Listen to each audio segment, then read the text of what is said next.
सतगुरुदेव की जय। बंदी छोड़ कबीर साहिब जी की जय। बंदी छोड़ गरीबदास जी महाराज जी की जय। स्वामी राम देवानंद जी गुरु महाराज जी की जय हो।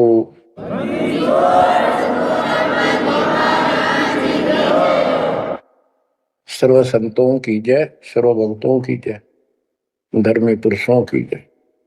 श्री काशी धाम की जय, श्री सुडानी धाम की जय, श्री क्रोथा धाम की जय, श्री बरवाड़ा धाम की जय। सत साहिब परम पिता परमात्मा कबीर जी की असीम कृपा से बच्चों, आज हमारे अंदर अपने घर जाने की प्रबल प्रेरणा हुई है।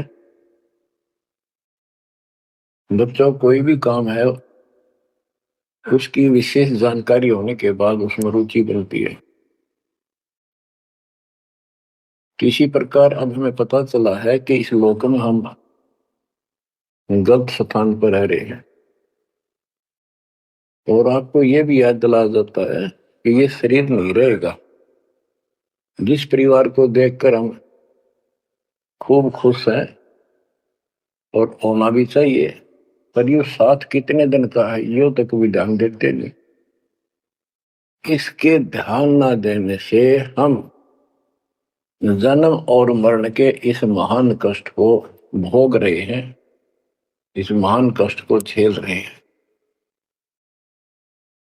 अभी तक कोई इस तरह सच्चाई कहने वाला नहीं था। जैसे कोई यूं कह देता ना कि भाई ऐसे ऐसे हो सकता है, मृत्यु हो जाएगी, तो यूं कहा करते भाई, तो भाई ये बात ना बोला मृत्यु हो जाएगी, अच्छी बात बता। यानी यूं कहना बुरी बात मानने थे कि मुंह ना कह मौत भी हो जाएगी, कभी संसार भी छोड़ना पड़ेगा। यानी इस सच्चाई को अवॉइड करने की चेष्टा करते थे। तो बच्चों, कबूतर क्या करता है, जब बिल्ली निकट आ जाती है वो डर जाता है, उड़ने की बजाय आंखें बंद कर लेता है और सोच लेता है खतरा टल गया, तो वो उसकी गर्दन मरोड़ के खा जाती है। अब आंखें बंद करें काम नहीं चलेगा, ये तो खोलनी पड़ेगी, हिम्मत करनी पड़ेगी, यहां से उड़ना पड़ेगा, काल से बचना पड़ेगा। पहले जैसे 12 कबीर पंथ चले हैं, उससे पहले ये हिंदू धर्म, उसके बाद ये यहूदी धर्म, ईसाई धर्म, फिर मुसलमान धर्म, जैन धर्म, और ये 12 पंथ। इनमें ज्ञान तो बताया जाता था कि भक्ति कर लो, नहीं तो 84 लाख योनियों में जाना पड़ेगा, पशु पक्षी बनना पड़ेगा। और आत्मा डरती भी थी, भक्ति के लिए प्रेरित भी होती थी, लेकिन वो भक्ति शास्त्र विरुद्ध थी, शास्त्र में प्रमाणित नहीं थी, और वो ज्ञान भी शास्त्र प्रमाणित नहीं था। श्रीमद् भगवत गीता अध्याय 16 श्लोक 23 में स्पष्ट किया है कि शास्त्र विधि को त्याग कर जो अपनी मर्जी से मनमाना आचरण करते हैं अपनी इच्छा से, उनको न सुख होता है, न कोई सिद्धि प्राप्त होती है, और न ही उनकी गति होती है। या तो ये कहो कि गीता गलत और ये झूठे गुरु सच्चे, इनमें से एक को रिजेक्ट करना पड़ेगा। लेकिन गीता को कोई रिजेक्ट कर नहीं सकेगा, आखिर में इन झूठे गुरुओं को त्यागना पड़ेगा। बच्चों, परमात्मा के पाने के लिए, उस सुख को प्राप्त करने के लिए कितने कितने कष्ट झेले हम महापुरुषों ने। हमने भी उठाए, हम ऋषि बने, ऋषि बनकर कठिन साधनाएं की, जैसा लोक वेद दंत कथाएं सुना करते थे, उसके आधार पर सिद्धियां आ गई, सिद्धियां दिखा कर फिर प्रसिद्धि होगी, उस प्रसिद्धि के ऊपर हम प्रसिद्ध हो गए और खूब महर्षि प्रसिद्ध हो गए। अब पता चला वो प्रसिद्धि कैसी थी, जैसे आपको राबिया का प्रमाण बताया, 4 साल की ठीक साधना से ऐसे ऐसे चमत्कार भी हो गए, मक्का उठ के आ गया, लेकिन भविष्य जीरो हो गया उसका। सिर भी काट दिया, इतनी प्रेरित थी भगवान के प्रति, लेकिन नथिंग, कुछ नहीं हुआ। काम तो अब बनेगा जब बनवाया जाता है। गरीब ये जीवन सफल है, जब लग राम रटंत, देखो री को जाने दे, भरम पड़े हैं पंथ। इस मनुष्य जीवन की सफलता उसी की है जो परमात्मा का भजन करते हैं, अन्यथा इसका कोई यूज नहीं। पशु पक्षी का भी ऐसा ही जीवन है, ऐसे ही कर्म वो करते हैं, खाना पीना, टट्टी जाना, बच्चे उत्पन्न करना, बच्चों के लिए फिर सारा दिन भटक के उनका पोषण करना, फिर मर जाना। ये कोई जीवन है? इस ज्ञान से आपके अंदर जो गलत प्रेरणा भरी हुई है वो काल द्वारा भरी गई है, बहुत प्रबल है, वो सामान्य नहीं है। अब जैसे किसी को बुखार हो जाता है तो उसके बस की बात नहीं वो नॉर्मल हो जा, तो उसके लिए औषधि की आवश्यकता पड़ती है, और जब नॉर्मल हो जाएगा फिर सारे काम ठीक करेगा। इसी प्रकार ये आपके बस की बात नहीं है जो आप जिस व्यवस्था में लग रहे हो। ये इस ज्ञान से, इस भक्ति से आपका ये अज्ञान हटेगा, ये जिससे प्रभावित हो बुखार हटेगा, फिर आपकी लगन अजब से बनेगी, अलग से बनेगी। अगर ये भाव नहीं बना तो क्या ये जीवन अच्छा है जो आप जी रहे हो? कोटि जन्म तन भर में दोगे कुछ नहीं हाथ लगा रहे, कुकर कुत्ता, सुकर सुअर, खर गधा, कौवा, बुगला, बता इन प्राणियों के शरीरों में असंख्यों बार कष्ट उठा लिया अपने को, असंख्यों बार, एक बार नहीं। तो क्या इस प्रोसीजर को जारी रखोगे? मेरी आत्मा तो मान नहीं रही कि आप इसको स्वीकार कर दोगे। और अब भी आपकी आंखें नहीं खुलेंगी और आपकी प्रेरणा नहीं बनेगी, तो फिर इंसान नहीं, पत्थर हो तुम, पत्थर। कोटि वर्ष करे संगत संतों की, पत्थर का दिल में क्या बीज है, चंदन बण में रंग ला दे, एक बांस बिटन भी ना सींचे। पत्थर को जल में डाल दे, कितने गहरे जल में डाल दे, कितने दिन डाले रखे, उसका कोई असर जल का नहीं होता। नहीं, जल से तो नरम होता है पदार्थ, बाहर निकालते उसको घिसा दे दूसरे पत्थर से, जो का तो चिंगारी निकलेंगी। तो पत्थर जैसे प्राणियों को किसी चीज का असर नहीं होता। ये अमृतवाणी उन पुण्यात्माओं को झंझोड़ कर रख देंगी जिनकी आंखें काल में अज्ञान से बंद कर रखी हैं। उस परम पिता के घर जाने के लिए, सुख को प्राप्त करने के लिए, गरीबदास जी बताते हैं कि मंसूर मैसूर को हो गया शरीर फांसी प्रवेश, और जाके ऊपर एती नौबत बीती। कैसा है वो देश? उस परमात्मा के सुख को, सतलोक की प्राप्ति के लिए, उसकी प्राप्ति के लिए टुकड़े टुकड़े शरीर करा दिया मंसूर अली जी ने, पीछे नहीं हटा। तो गरीबदास जी कहते वो सुख कितना होगा उसके लिए शरीर भी खत्म कर दिया, कोई नो प्रॉब्लम। और ये शरीर तो आपका रहेगा नहीं, गारंटीड है। इसलिए बार बार याद दिलाता हूं कि हमारे ऊपर नशा जबरदस्त कर रखा काल में।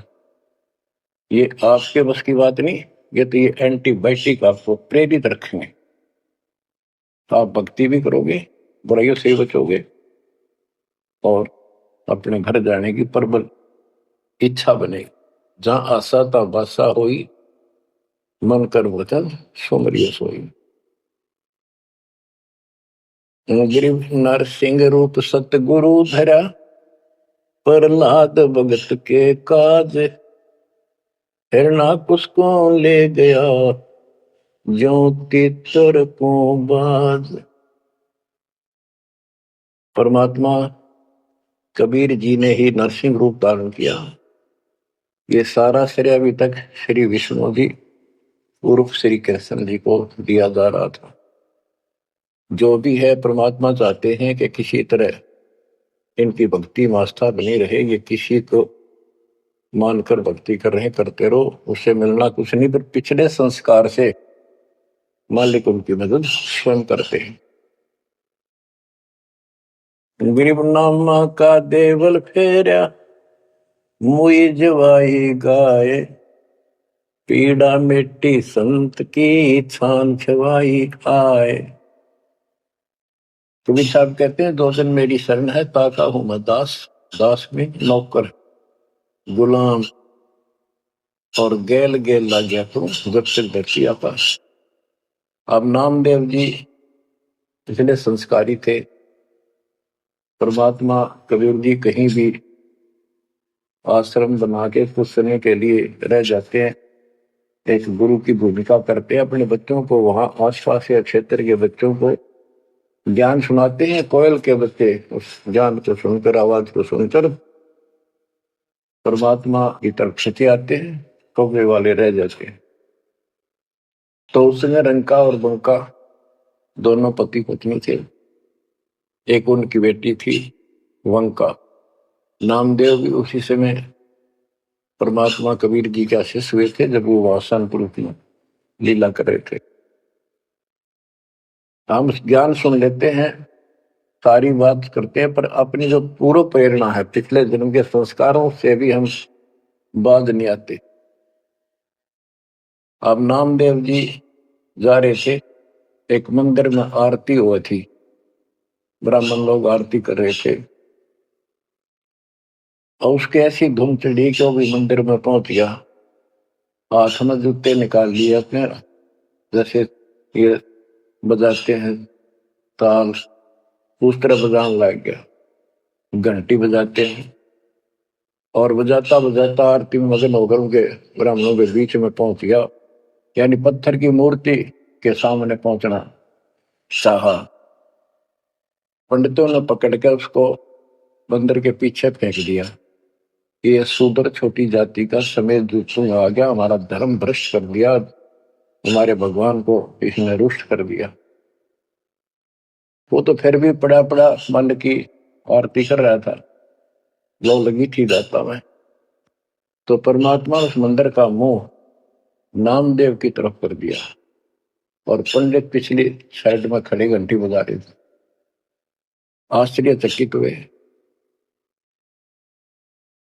तो एक दिन नामदेव रंका बंका के घर गया, तो उस दिन वंका लड़की, रंका और बंका जंगल में लकड़ियां लेने गए हुए थे। पीछे और लड़की अकेली थी, कोई पट्टी तैयार करे थी, जैसे किसी के चोट लग जाया करे, हल्दी वगैरह लगा कर। नामदेव बोला, बहन किसको क्या हो गया, किसको चोट लगी, किसके लिए पट्टी बना रही हो? वंशा बोली, रे नामदेव तो गुरु जी ने ज्यादा दुखी ना करा कर, तो भाई मर्यादा में नहीं रहता। वहां के जरूरत थी तेरे को जाने जिस मंदिर में, अपना मंदिर में जाना भगवान अलाउड थोड़ा कर रखा है। मानता नहीं तो तेरे लिए, तेरी इज्जत रखने के लिए गुरु जी तेरे मंदिर फेर गए थे, हाथा चोट लगी भाई, उनका पट्टी बांधे। नामदेव गया, देखा तो सचमुच गुरु जी के हाथों में चोट लगी हुई है, और वंका ने पट्टी बांधी। तो बच्चों, हम भक्ति भी करते हैं, पर अपने संस्कार फिर भी कोई न कोई अड़ाए रखते हैं। ये परमात्मा को परेशान करते हैं। अब आ गया है कति पीक टाइम, अब ये बात नहीं चलेगी। पहले तो चलो को रह गए, कोई बात ना, पैर पकड़ लिए भगवान ने, अब क्या फिसल गया पैर, तो पता नहीं कहां पड़ोगे जाकर। ऐसा अजब गजब का ज्ञान दे दिया, ऐसा समाधान आपको दे दिया, और ऐसे समय में मानो श्री मालिक ने तो आंखें खोल लो। गरीब नामा का देवल फेरा मुई जवाई गाए, पीड़ा मिट्टी संत की छान छवाई आए।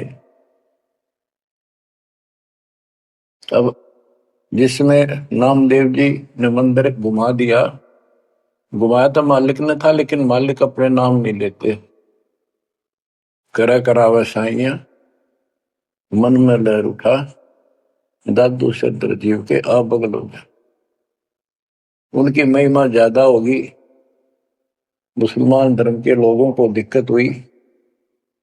उन्होंने राजा को कहा कि ऐसे ऐसे काफिर है, वो दुनिया को गुमराह करता है कि मुर्दे जिंदे कर देता है, मंदिर घुमा दिया, ऐसे कर दिया। राजा ने पकड़ के बुलाया और कहा ये गाय काट दी वहां पर, इसको जिंदा कर। जब जाने तो संत है, नहीं तो तेरी गर्दन ही काट दूंगा। कबीर साहब कहते हैं हम फिर वहां गए अपने बच्चे के लिए और उस गाय को जीवित किया।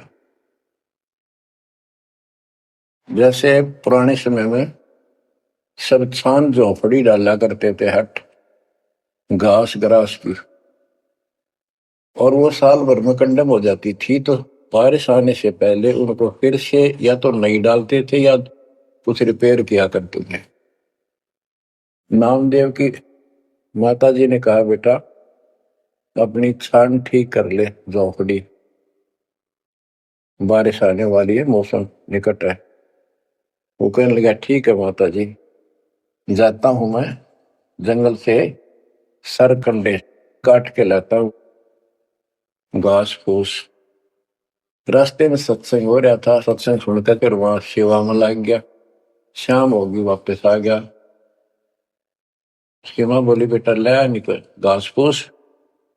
माँ ऐसे ऐसे सत्संग में चला गया, ध्यान नहीं रहा। अगले दिन फिर ऐसे ही। उसकी माँ बोली भाई देख ले तो बारिश हो जाएगी, कुछ दिन सारे कपड़े भीजेंगे, अपने भीगेंगे, बहुत नुकसान हो जाएगा।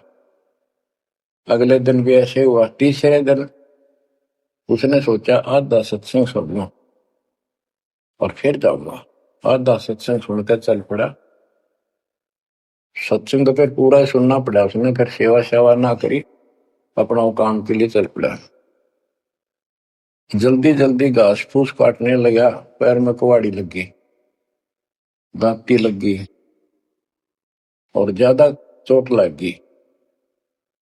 पैर के पट्टी बांधी, अपना कपड़ा वही ले रखा तो पाड़ के चंदर।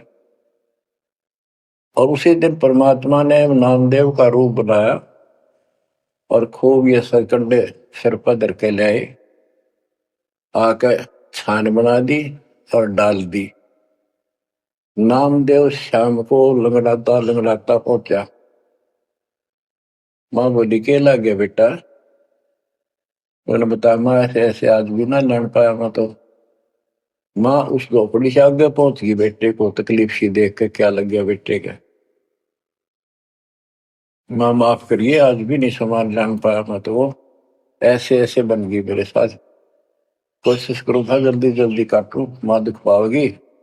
मेरे तो पैर में कुहाड़ी लगी है, दांती लगी, चोट लगी और चला भी नहीं जाता। माँ ठीक होती बनाऊंगा झोपड़ी। उसकी माँ उसके मुंह की तरफ देखे और कहा बेटा क्या बोल रहा है तू अभी तो आया था झोपड़ी खुद बना के गया, बेटा क्या कह रहे हो, ये चोट कब लगी तेरे? नामदेव निकट आया, देखा ताकि झोपड़ी बना रखी है गजब के सरकंडे लाके। ऐसे तो आसपास की तो थे भी को नहीं ऐसा घास फूस। नामदेव खूब रोया बैठे।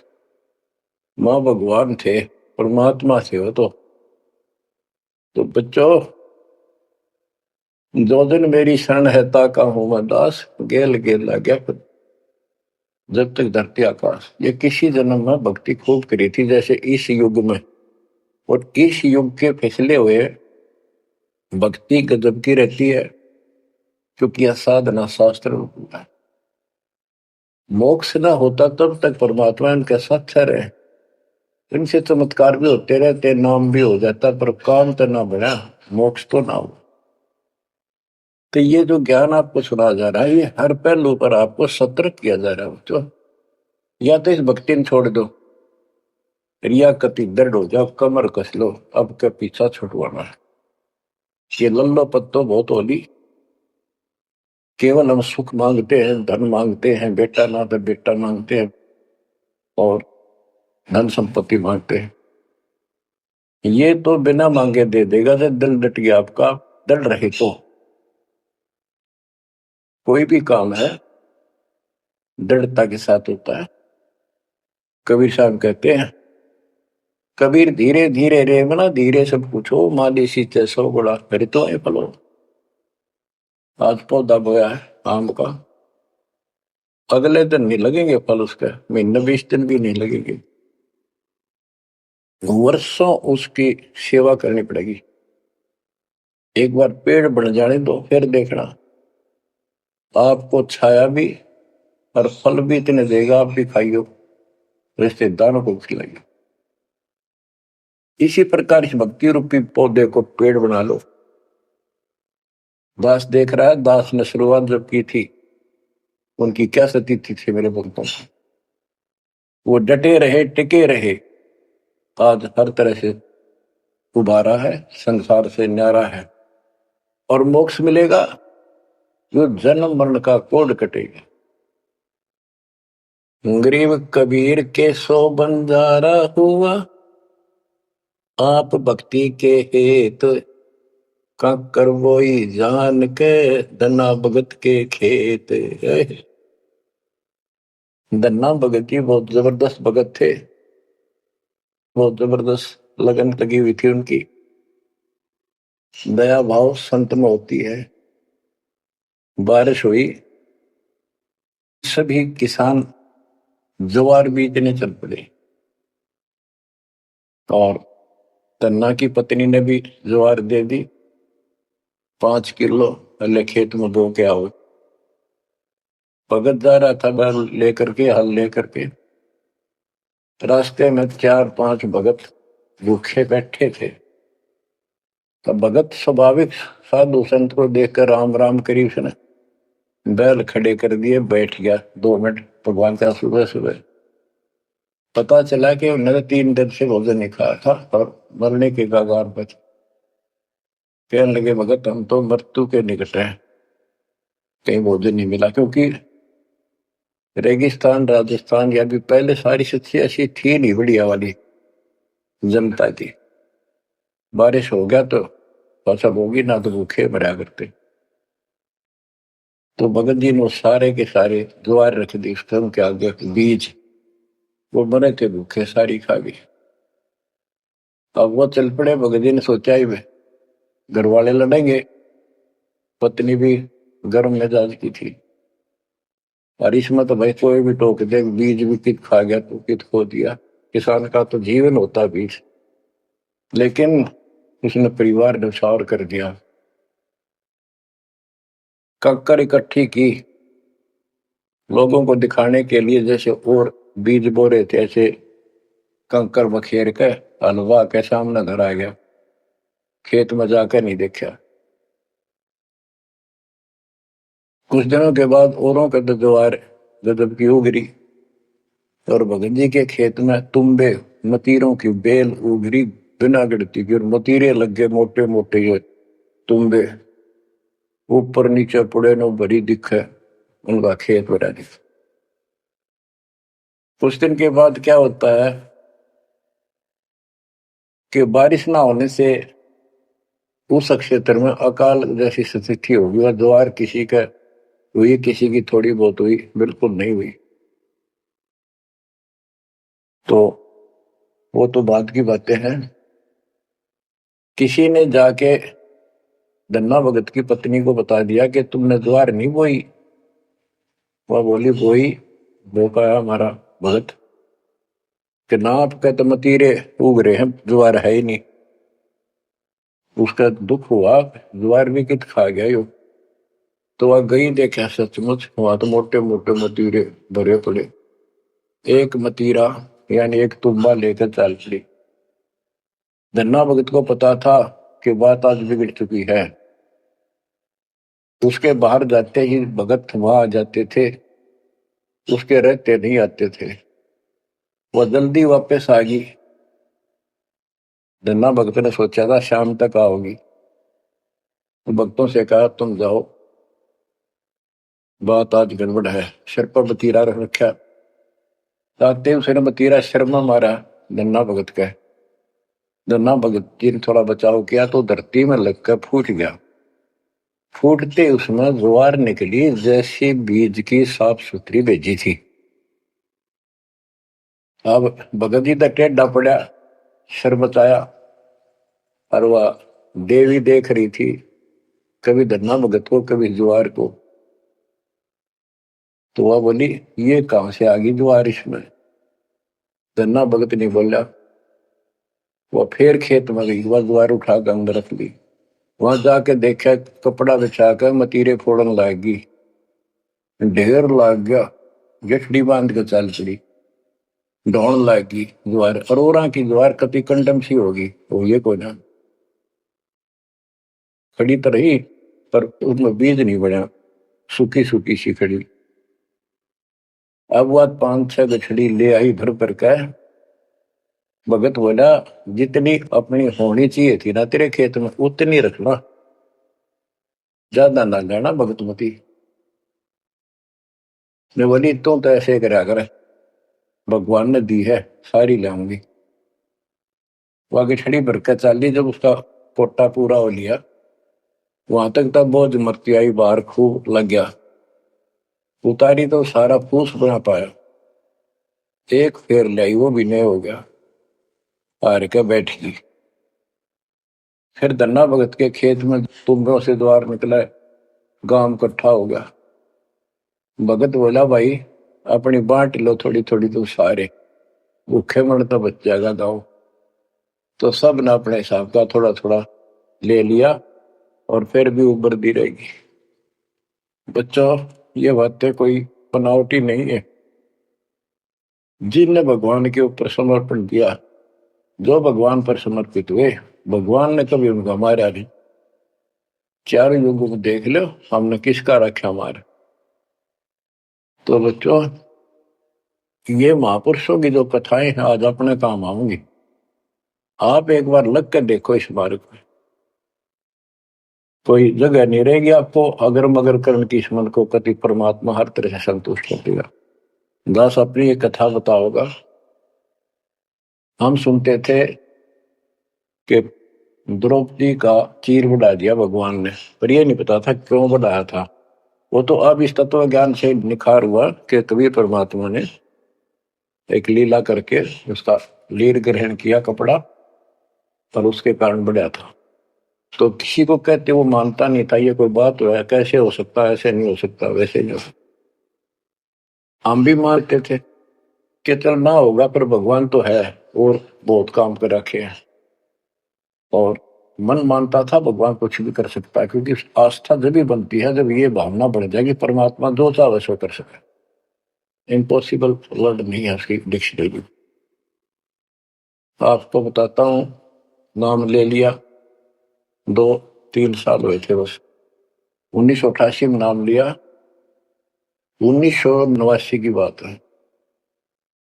तो एक मकान बनाया, ऊपर मकान बना रखा है, उसके ऊपर एक गैलरी ही पे पूजा स्थल बनाया, 5.5 बाई 15 फुट का। उसमें एक गली में झांकी थी, खिड़की और विंडो, और एक अंदर आंगन की तरफ क्रॉस वेंटिलेशन बढ़िया था। तो जल्दी के कारण मैं बने बनाए वो ले आया जंगले, पूजा स्थल 2 मांझ कर उनको पेंट पेंट करके लगा दिया। उनमें शीशे भी लगे हुए थे। एक शीशा टूटा हुआ था, एक शर्फ खिड़की का, वो डबल होते। मैं ये चढ़वा देंगे बाद में, जल्दी काम हो जाएगा।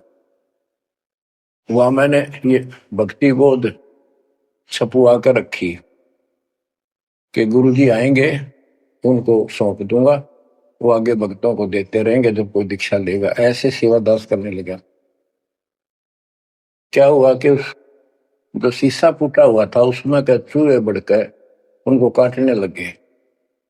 और उस समय क्या था, जब वो जंगले लगाए तो जाली ले आया था, ये एक लोहे की जाली जो मच्छरों से बचाने के लिए खिड़कियों को लगाई जाती है बाहर की साइड। और वो गलती से वो गलत काट के दे दी। मैं वो साइज लिख के उस लोहे की दुकान पर दिया, भाई ये काट के तैयार कर दे, इनका बिल बना दे। मैं और सामान लेकर वापस आया, उसने बांध के लपेट कर रख रखी थी। मैं उठाकर चला आया पैसे देकर। आके मैंने कहा ले भाई लगाओ। तो ये बड़ा लड़का और एक वहां किराएदार रहता था, वो बोले हम लगा देंगे। कील क्या सारी ला रखी थी, उन्हें सीढ़ी लगाई। मैं तो चला गया उनको कह के, शाम में आया तो कोई नहीं लगा रखी। पूछा भी कारण क्या था, क्यों नहीं लगाई? उन्होंने बताई कि छोटी है, बराबर में छोटी रहेगी, कम से कम 9 इंच छोटी है। वो लिखा था मैंने 3 फुट 9 इंच, उसने 3 फुट काट दी। या नौकर ने देख कर किया, गलती लगी जैसे हुई। फिर मैंने सोचा भी छोड़ो भाई, अब किसके साथ मत्था मारे जाकर, वो कोई तेरी गलती है, आपने यही साइज बताया था। मैं इस चक्कर में नहीं पड़ा करता। मैंने वो उठा कर स्टोर में डलवा दी। एक सीजन बारिश का ऊपर का उतर गया। फिर वो नित्यनेम छपवाई पुस्तक, फिर उसमें चूहे बढ़ने लगे। कपड़ा बांधा, कपड़ा काट दिया। ये मन में था कि वो जाड़ी तक पूरी है नहीं। फिर दिमाग में आई भाई ऐसे करो, इस एक खिड़की में दिक्कत है, इस जाली को ऊपर नीचे करके दोनों को एक में सेट कर दो। तो वही दोनों किराएदार, ये बड़ा लड़का, ये छोटा ही था, 14-15 साल का। तो मैं उनको कह के अपनी ड्यूटी पे चला गया। इनकी माता जी ने, नारों ने वो वहां से निकाल के जाली स्टोर से नीचे डाल दी, भाई लगा दियो। इन शाम सी नलाई की तय। मैं ड्यूटी से आया शाम को 5 बजे। मेरे तो वही बात खटक रही थी, इन लगा दी होगी बच्चा ठीक से ना, मैं आप लगाऊंगा साथ लगकर। मैंने देखा एक जाली नीचे पड़ी, एक ऊपर लगा रखी, उसी पे जो शीशा टूटा हुआ था गिलास। वो गिलास लगवाने का टाइम नहीं मिल रहा था, क्योंकि दूर मेरी ड्यूटी थी, कौशली साइड में 77 किलोमीटर जाना था। ये ऐसा था ही, जुगाड़ करना चाहा था मैं, कर दे फिर आराम से कर लेंगे। तो मैंने अनारों से पूछा कि ये जाली लगा दी उन्होंने? ईब ला के गए, सवेरे की कह रही थी भाई ला दे, पर ध्यान नहीं दे रहा था यो, लापरवाह। ईब ने देखा गाने वाला पापा ने फटाफट बुला कर नींद को लगवा दी। मैं बोला जाली ये और ले आए क्या? ये बोला नहीं और तो नहीं है, ये तो वही है जो ऊपर डाल रखी थी स्टोर में। मैंने ये सुबह आपके जाते इनको कह दी कि भाई ये रखी, लाओ जब ला दियो। मुझे विश्वास नहीं हो रहा, तो सच्ची बता, ये बदलवा तो नहीं डाय इसको? और बोली बदलवा की थी तो लाई मुश्किल तो है, बदलवान का कित है वो। मैं हैरान, मेरा विश्वास नहीं हो रहा कि एक पूरी हो ही नहीं सकती। पूरी होकर के भी 6-7 इंच नो लटक रही बराबर वो मुड़ के। 9 इंच वो बड़ी और 6 इंच और एक्स्ट्रा उसी साइड। दूसरी देखी, दूसरी भी गई। फिर इसने लैब में ढूंढ गए, बड़े लड़के ने खेल रहा था कि। तो मैं बोला तू ये बता, ये जाली बदलवा के लाया है कि वही है? वही है, मेरी मां ने उतार के यहाँ डाल रखी थी, हमने ला दी। मैं मेरी कसम खा, कबीर साहब की कसम खा रही बच्चों। वो दिन है आज, इतना गजब का विश्वास कर दिया दोस्तों। बात कुछ नहीं थी, बात और भी लाई जा सके थी, लेकिन उन्होंने दिखा दिया कपड़ा छोड़ हम लो बढ़ा जा। इस मालिक कबीर साहब ने लोहे की जाली बना दी। वो आज भी विद्यमान है एक तो उनमें से। वो मकान बेच दिया था इसने बिरंदर ने मेरे यहाँ स्मारक पाने के बाद। जिसने लिया वो भगत, उस भगत ने वापस डोनेट कर दिया कि ऐसी अनमोल पूंजी को मैं सुरक्षित नहीं रख पाऊंगा, आपको वापस दे दी। आज वो फिर वही है, वह जाली लगी हुई है। हमने भी उसको सफाई अभी किया नहीं है, क्योंकि हमें थोड़ा सा फुर्सत सी होगी। यहाँ से निपटेंगे इस मिशन को पूरा करके, उसको फिर याद के रूप में रखेंगे। तो बच्चों, विश्वास रखो इस मालिक पर। कहे कबीर सुनो भी साधो, मैं तो हूं विश्वास में। और गलत साधना करने से कुछ नहीं मिलेगा। क्या बताते हैं? गरीब कबीर के सो बंजारा हुआ, आप भक्ति के हेत काकर बोई जान के, धन्ना भगत के खेत। वहां काकर से अन्न हुआ कंकर से, वहां काकर से अन्न हुआ, वहां केसों से हुआ कबीर। वार पार पावे नहीं गति कुछ गहर गंभीर। अब नकली गुरुओं के कारण ये सारा अध्यात्म ज्ञान नष्ट होया पड़ा था। उसके बारे में गरीबदास जी बताते हैं, गरीब विष्णु त्रिलोकी नाथ के परचे कोटि अनंत, भगत वत्सल भगवान है क्यों निंदत है संत। यानी भगवान में आस्था बनाए रहने के लिए परमात्मा ने इन पर विष्णु जी को निमित्त बनाकर लीलाएं की। कहते इनको विशेष वो ना समझो, ये भी अच्छी आत्मा है, तीन लोक के नाथ है। अब जैसे कोई मंत्री है, उसकी भी पावर होती है, उसको ये कहना तो कुछ नहीं है, प्रधानमंत्री सब कुछ है। ये तो लड़ाई वाली बातें हैं। ये तो सतीथी बताई है, इनकी इतनी औकात है, इतनी ताकत है, उनकी इतनी है। इनसे हम दूर नहीं हो सकते और इनको एज ए इष्ट पूज भी नहीं सकते कि ये करतार बने हुए हैं अपने आप। ये वो करतार नहीं जो होना चाहिए। गरीब करता ऊपर चोट है, कहते हैं करतार, मूल लह नहीं मूर्खा गिनते हैं क्यों डारे। कि जितने करतार अपने आप बना रखे तुमने, राम कृष्ण विष्णु, ये फिर कितने बना रखे।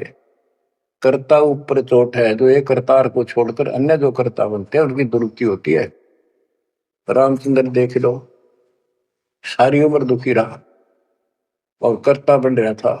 लोग भगवान के थे, भी मान लेता था। आजीवन कष्ट रहा, अंत में सरयू नदी में जल समाधि ली, डूब कर मेरा। कृष्ण जी सारी उम्र दुखी रहा, सुख का सांस कभी नहीं, कभी कंस, कभी केसी, कभी चाणूर, कभी कुछ पूतना, और आखिर में दुर्वासा के श्राप से कुल उनके सामने नष्ट हो गया। जिसका कुल सामने मरे है और पश्चाती वो जीव है, सबसे निर्भाग आदमी है।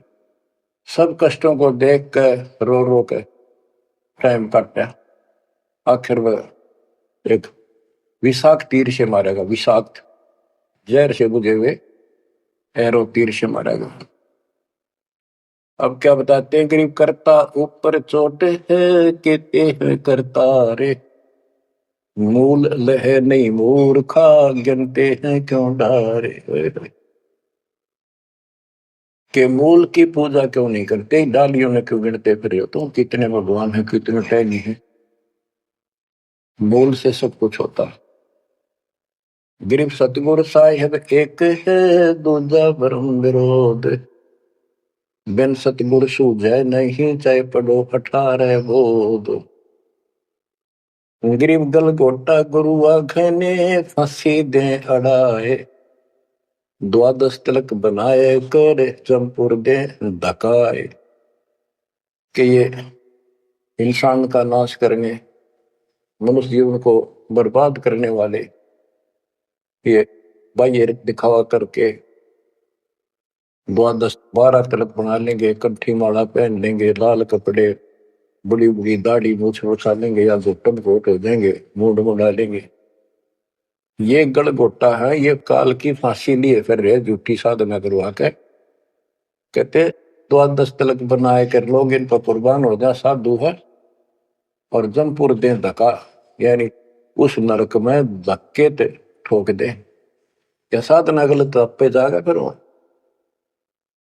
गिरव झूठे गुरु का नाक ले, फिर श्रवण और नैन, सतगुरु बोले साखिए, दूर कर फोकट पहन। कहते नकली गुरुओं का इनका जूते मारे, नाक काटे, यानी कहने का भाव है कि इनका बच जा, दूर हो जा, फूक दे। फूकना मतलब ये नहीं आग लगा दे या उन्हें मार दे, उनको आग्रह कैसे। यह कहावत हमारे यहाँ कि इसने फूक दे एक तरफ, जैसे कोई सामान मंगाया, इसकी जरूरत नहीं, कौन ख्याल है ना, फूक एक तरफ, यानी पटक दे दूर।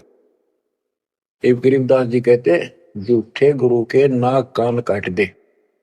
इसका अर्थ है कि उनको कति वहां से अपने से दूर कर ले। गरीब झूठे गुरु को झटक दे, से स्वामी को फूक, या मैं दोष जरा नहीं, शब्द कहा हम फूक। गरीबदास जी बताते हैं झूठे गुरु को झटक दे, और जो नकली शिष्य उन पे चिपके बैठे उन्हें भी फूक। फूकने का मतलब ये नहीं उन्हें मार दे कि एक तरफ पड़े रहने दो। गरीब पीछे गई सो जाने दे, ले रहती को राख, उतरी लाभ चढ़ाई यो करो अपूठी चाख। गरीबदास जी कहते पीछे जो हुई सो हुई, उसने भूल जाओ, अब शेष बचे जीवन में संभाल लो। उतरी लाभ चढ़ाइयो करो अपूठी चाख। जैसे हम सत भक्ति ना करने से हमारे सारे काम बहुत खिंच के होते ही नहीं, परेशानी रहती है। और जब सच्चा गुरु मिल जाता है वही काम फटाफट होने लग जाते हैं। पुराने समय में कुएं से जल निकाला करते थे, सिंचाई का काम भी कुओं से होता था, उसमें बैल जोड़े जाते थे, एक लाव होती थी, लाव, वो डोल नीचे जाता था, एक लकड़ की पुड़ी होती थी, लोहे का इतना सिस्टम नहीं था, फिर लोहे की बनने लगी थी पुली, उसके ऊपर वो लाव यानी रस्सी, मोटी रस्सी होती थी, बढ़िया मजबूत। वो पुली से नीचे उतर जाती तो अब पुली घूमती नहीं, वो फिर किसी होती थी, वो घूमती नहीं और अड़का खड़ा हो जाता नीचे, रस्सा गिर जाता साथ में। फिर उसको कहते फिर से पुली पर रख और फिर खींच, आसानी से घूमेगी और फटाफट पानी निकला होगा। कि शास्त्र विरुद्ध साधना करके भक्ति से दूर होकर भगवान से तुम दुख पा रहे हो, फिर से भक्ति शुरू कर दो, फिर आपको सुख होगा। गिर पीछे गई सो जानते, ले रहती को रख, जो शेष बचा जीवन इसको संभाल ले रख। उतरी लाभ चढ़ाई यो करो अपूठी चाख। गरीब बोए बिन पावे नहीं, जीवित कैसा योग, 84 आसन करे मिटे न संसार शोक। के जीवित मरे बिना परमात्मा प्राप्ति नहीं होगी। तुम जैसे बकवादों में लग रहे हो, जीवित कैसा योग, ऐसे भक्ति नहीं पड़ेगी। और जो 84 आसन कर करके लोग दिखावा करते हैं, इसे मोक्ष नहीं है। ग्रीव पंचअग्नि पाखंड है, मोनी तपे आकाश, झरने बैठे क्या हुआ, क्या जी में पंच गिरास। ये 5 धुएं लगा के बीच में बैठ जाते हैं पाखंड करने के लिए। इन मकला इतनी है ज्ञान नहीं इनको। कोई मौन रखता है, कोई तप करता है, मटके घड़े के अंदर सुराख करा के एक तपाई कर रख के 40 दिन सर्दी के महीने में 100 मटके डेली पानी के अपने सिर पर डलवाता है। और वो बड़े बड़े गांव के लोग उस पाखंडी के चारों तरफ परिक्रमा करते हैं। और कोई कहे मैं सिर्फ 5 गिलास खाया, क्यों ज्यादा खाता नहीं। इस तरह के ड्रामाबाजी से अट्रैक्ट करते पब्लिक, और पल्ला कुछ नहीं। गिरव दूधा धारी शब्द है, पान फूल फल खाई, घट में नाम न संचर, ये बंधे जमपुर जाई। कई बताते हैं एक बाबा है, दूध दूध पियो है, बड़ा शब्द है, दूध दाधारी बोल रहे हैं, और केवल कभी फल खा लेता है, कोई फूल फल ही खाता है। तो गरीबदास जी कहते, गरीब दूध दाधारी शब्द है, ये पान फूल फल खाई, घट में नाम न संचर, बंधे जमपुर जाई। सच्ची भक्ति है नहीं, सीधे नरक में जाएंगे। गरीब चुंडित मुंडित भद्रा, मोनी मैल न पावे, धूमर पान ठडेसरी, ये दो जग धक्के खा। गरीब योग नहीं यो रोग है, जब लग निज नाम न चीन, घर घर द्वारे भटकते, बेख बिना यकीन। गरीब बेख लिया तो क्या हुआ, जब लग नहीं विवेक, तीन काल निपजे नहीं, नहीं मिटे कर्म रेख।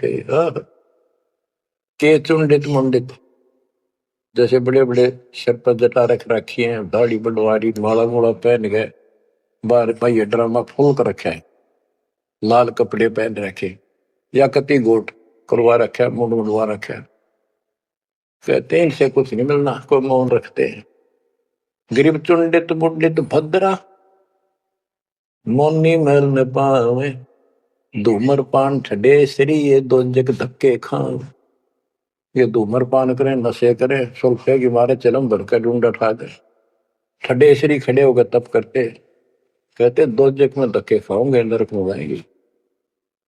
बच्चों, ये मूल ज्ञान है, ये तत्व ज्ञान है, और ये जो ज्ञान आपको दिया जा रहा है, आपके लिए वरदान होगा। ये कबीर साहब की गिफ्ट है। इस रजा को संभाल के रखियो, इसको हल्के में ना लियो बच्चों, कुर्बान हो जाओ। ये धंधे करते था सिंगन हो गए, कितना पुराना पट्टा। इसकी शरण में डट कर सत्संग सुना करो, सेवा करो और दान करो, मर्यादा का निर्वाह करो, भक्ति करो। देखना नारे रंग ला देगा दाता। मालिक आपको मोक्ष दे, सद्बुद्धि दे, आपको याद बनी रहे अपने घर की सत्साई।